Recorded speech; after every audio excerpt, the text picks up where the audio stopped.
დაბალანსებული საინფორმაციო იყო, რომელმაც ყველა მხარეს საშუალება მისცა, რომ თავისი პოზიცია დაეფიქსირებინა იქ მომხდარ ინციდენტთან დაკავშირებით, მაგრამ მან ძალიან ღიად თქვა, რომ ის მიმართულება, რა მიმართულებითაც ჩვენ 8 თებერვლის ინციდენტი გავაშუქეთ, მისთვის პრობლემატური გახდა.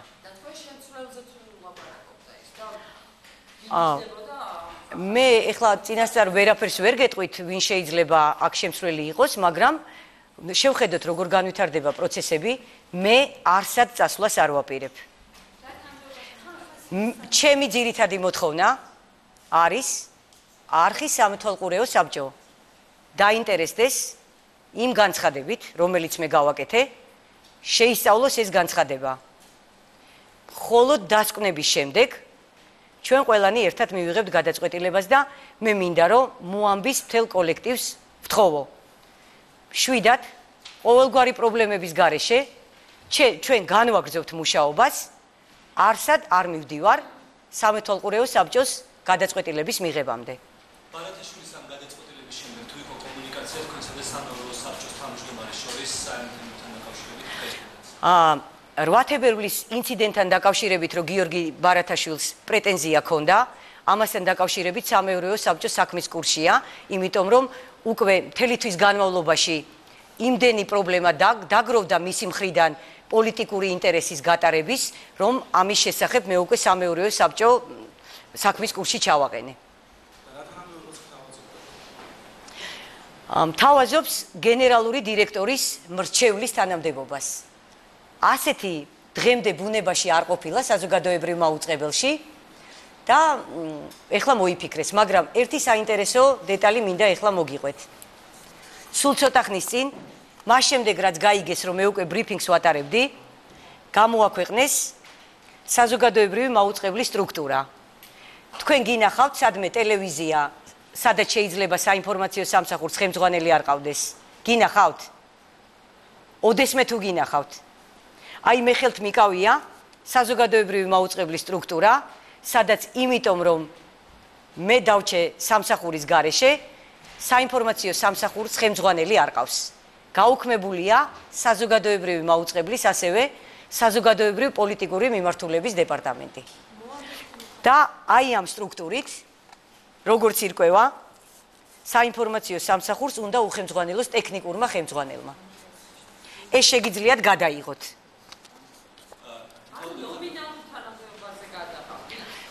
ნუ ეს ჩვეულებრივი ის რაც ბოლო პერიოდში ახალი ხელისუფლება იმ სტრუქტურებში, სადაც გარკვეულ თანამდებობებზე მათთვის მიუღებელი ადამიანების შეცვლა უნდა და ამას აი ესე ახლად დანიშნული ხელმძღვანელების საშუალებით აკეთებენ.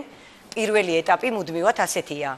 ნომინალური თანამდებობა, გარკვეული ფინანსური დაინტერესება, თუ კი რა თქმა უნდა ამაზე თანხმობას განაცხადებ და ამის შემდეგ უკვე სავარაუდოდ მიიღებენ სხვა გადაწყვეტილებას. თქვენ საუბარში ეცალახორციელდებოდა გიორგი ბარათაშვილზე და გარკვეულწილად მას აძლევდნენ დავალებებს, რომ ყოფილიყო სხვა სარედაქციო პოლიტიკა.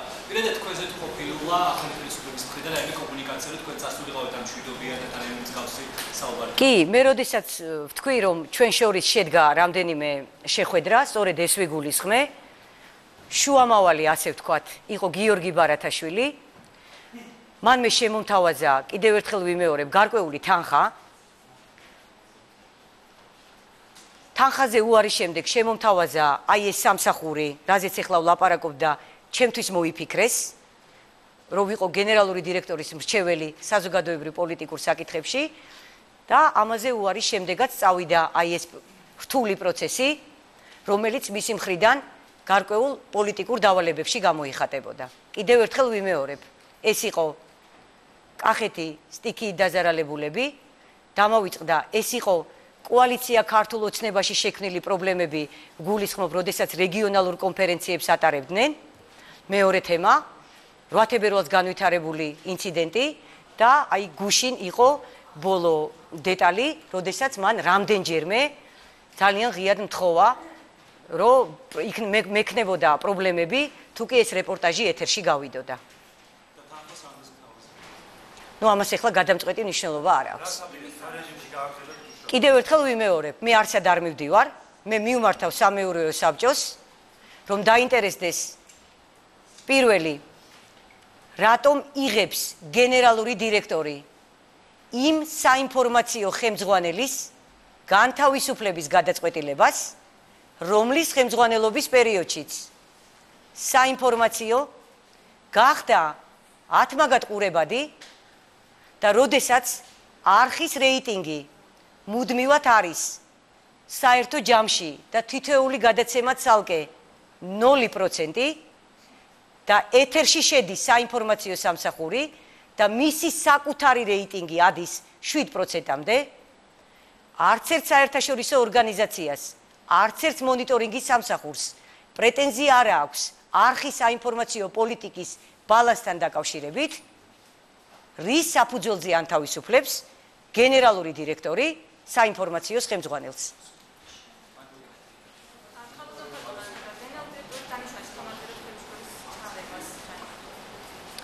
იცით რა, იქიდან გამომდინარე, რომ საზოგადოებრივი მაუწყებლის გენერალური დირექტორის პოსტი მუდმივად საზოგადოების დიდ ინტერესს იწვევს და უცბად აქ გამოჩნდა კანდიდატურა, მოდით შევთანხმდეთ, მას არ ქონდა არანაირი პროფესიული გამოცდილება იმისი, რომ ეს სტატუსი მიეღო და ეს თანამდებობა დაეკავებინა. ბუნებრივია ჩდება ეჭვი, რომ იმდენად არ დააფიქსირა თავისი მოსაძრება პოზიცია ახალმა ხელისუფლებამ, რომ ეს ბუნებრივია იყო მათი გადაწყვეტილება.